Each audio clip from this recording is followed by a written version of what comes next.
É certo que você sabe a oração do Pai Nosso de cor, mas existe uma parte nessa oração que tem um significado todo especial.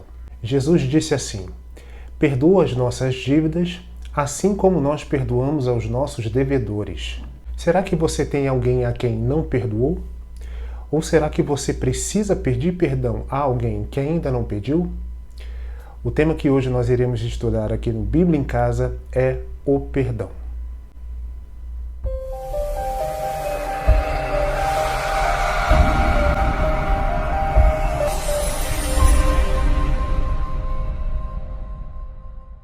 Olá, meu nome é João Sena e sejam todos muito bem-vindos ao canal Bíblia em Casa, onde procuramos estudar as verdades da Palavra de Deus e a sua relevância para a nossa vida pessoal, os propósitos e os planos que Deus tem para cada um de nós.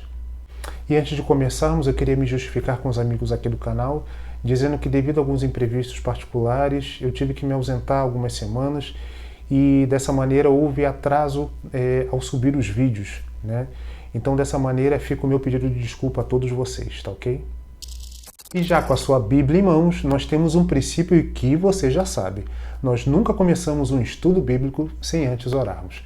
Então, eu queria te convidar a fazer essa oração comigo, fechando seus olhos. Vamos lá? Ó Pai, obrigado por mais uma oportunidade de estarmos aqui, Senhor Deus, estudando a Tua Palavra. Pai, glorifica Teu nome através do que iremos fazer, Pai. Ilumina-nos, Senhor Deus, a nossa mente para que entendamos os Teus propósitos, os Teus planos e a Tua vontade para cada um de nós. É o que nós te oramos e te pedimos em nome de Jesus. Amém. Hoje, então, chegamos ao estudo cujo tema é o perdão. Tema esse que é importante nós compreendermos porque nós, como pecadores, carecemos da graça e do perdão de Deus em nossa jornada espiritual. Nós vimos no estudo passado de que nós nascemos em pecado, conforme o Salmo 51. E Paulo fala em Romanos que todos pecaram e destituídos estão da glória de Deus. Mas, quando nós pecamos, qual é o mecanismo que Deus criou para que eu recebesse o perdão desses pecados? E nós vamos começar abrindo nossa Bíblia no livro de Salmos, capítulo 103, versículo 3. Esse texto nos responde uma pergunta: quem somente pode perdoar? E a palavra de Deus diz assim: é Ele que perdoa todas as tuas iniquidades e sara todas as tuas enfermidades. Esse Ele, aqui, é o próprio Deus. Então somente Deus tem o poder, a condição, a autoridade e a soberania para perdoar pecados. Ninguém mais pode perdoar pecados. Somente Deus o pode fazer. Então, quando eu peco, e nós vemos aqui que pecado é desobediência à lei de Deus e à sua vontade. Quando esse momento acontece, então eu devo buscar a Deus para ter esse perdão.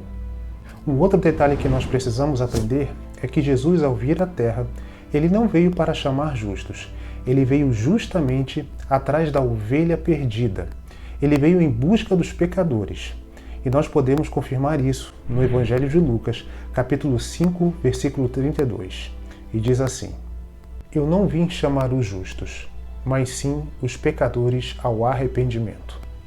É obra do próprio Cristo chamar-nos ao arrependimento. Quando eu peco, eu tenho que ir a Ele, porque é somente Ele quem pode perdoar os meus pecados. E antes que eu seja perdoado, eu tenho que me arrepender. Então, a importância de compreender bem esse tema tem a ver com a nossa salvação. Porque todos os dias nós podemos pecar.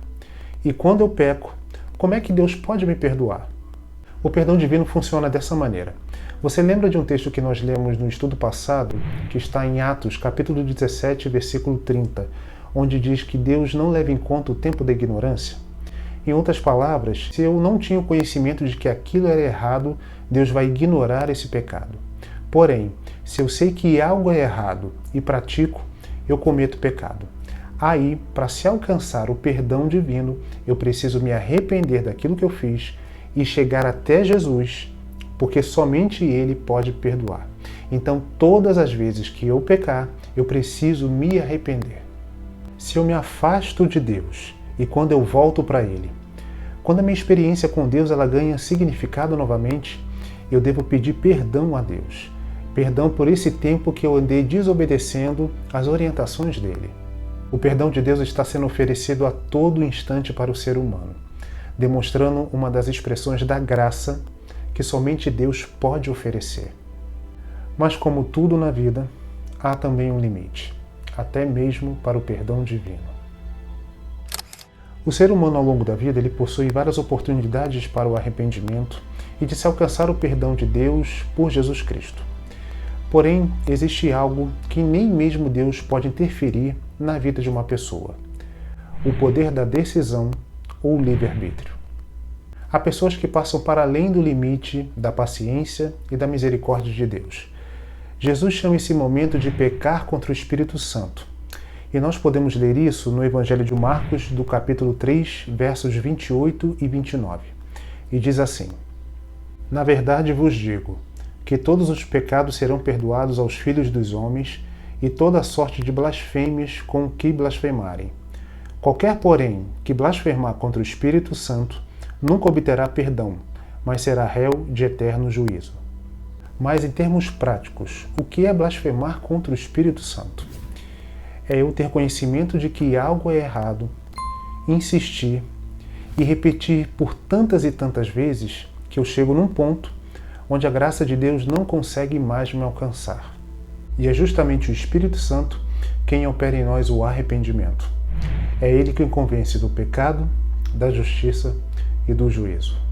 Se eu resisto, e quanto mais eu resisto à obra do Espírito Santo, eu não posso mais me arrepender, porque é Ele quem provoca em mim o arrependimento. Então, nós passamos do ponto onde Deus poderia nos alcançar. Não que Deus não tenha poder para isso, mas como eu falei, tudo está no poder da nossa decisão. Essa seria uma primeira situação onde é definido a salvação ou perdição de alguém. Uma outra situação seria a própria morte. Quando uma pessoa morre, ela morre salva ou morre perdida. Não há como negociar a salvação após a morte. Por isso que tem ensinamentos que devemos orar por alguém que já morreu. Ou até então, em outra vida, você irá se decidir sobre o que fazer. E a resposta para tudo isso é não. A Bíblia não ensina assim. A salvação é para quem está vivo no momento.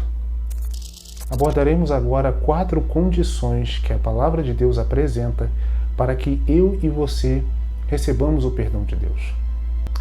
Abra comigo no livro de Hebreus, capítulo 11, versículo 6.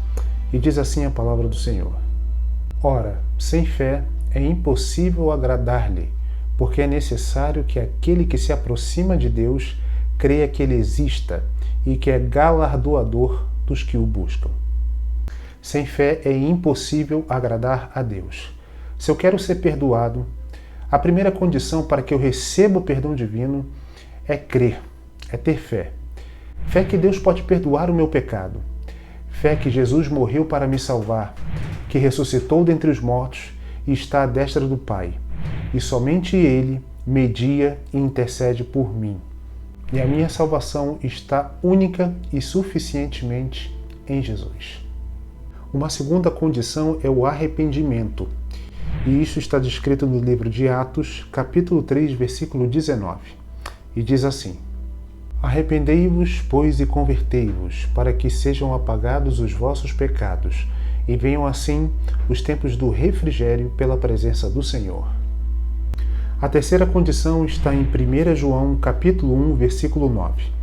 E diz assim a palavra do Senhor: Se confessarmos os nossos pecados, Ele é fiel e justo para nos perdoar os pecados e nos purificar de toda injustiça. O se aqui é uma partícula condicional. E qual a condição do verso? Se confessarmos. Ou seja, primeiro eu tenho que crer em Deus, ter fé. Crer que Jesus está à destra do Pai intercedendo ao meu favor. Segundo, eu tenho que me arrepender. E utilizando uma palavra sinônima para arrependimento é tristeza. Sentir-se triste por algo que foi feito. E então, uma vez que eu fico triste por reconhecer o meu pecado, eu devo confessá-lo ao Senhor Jesus. A respeito de confissão, deixa eu aproveitar a oportunidade para esclarecer um texto muito interessante que está no livro de Tiago, capítulo 5, versículo 16. E diz assim: confessai as vossas culpas uns aos outros. Até aí. Mas João, peraí. Então eu devo confessar o meu pecado a outra pessoa? Eu não devo confessá-lo a Deus, como você disse? Como é que eu posso entender esse verso? Deixa eu explicar e isso tem que ficar bem claro. Vamos supor que eu tenha feito algo que ofendeu você, seja em palavras ou atitudes. A minha confissão, primeiramente, tem que ser a Deus.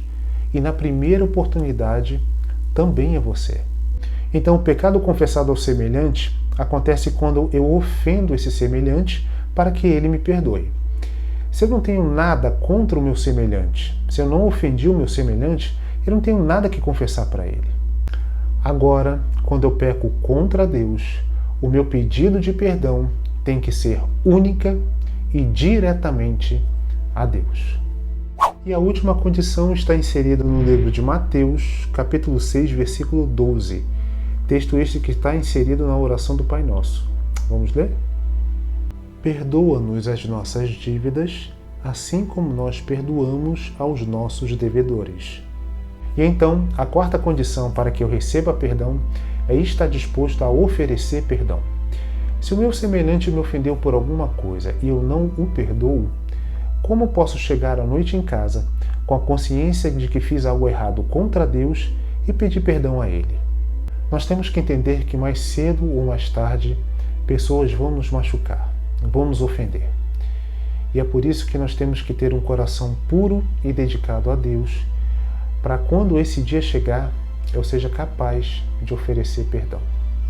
Tem uma frase de uma música muito terrível que eu ouvi há muito tempo atrás, que diz que aquele que é ofendido e não está disposto a perdoar é como se comesse um prato de veneno esperando que o outro morra. Então, gente, perdão é um remédio. Quando nós oferecemos o perdão, nós somos os principais beneficiados. Se eu não estou disposto a oferecer o perdão e guardo o rancor contra alguém, como é que eu espero que Deus me perdoe, se eu sou tão limitado quanto o meu ofensor? Meus amigos, Deus seja louvado. Chegamos a mais um final de estudo para a glória do Senhor. Muito obrigado por você ter ficado aqui comigo. Só não se esquece, se você não é um inscrito, se inscrever nesse canal e compartilhar para que mais gente possa aprender mais da palavra do Senhor e desses temas que nós temos estudado que tem enriquecido e edificado muito, pelo menos para mim, tá? Que Deus os abençoe e nos vemos no próximo estudo, tá ok? O meu nome é João Sena e não se esqueça, Jesus te ama.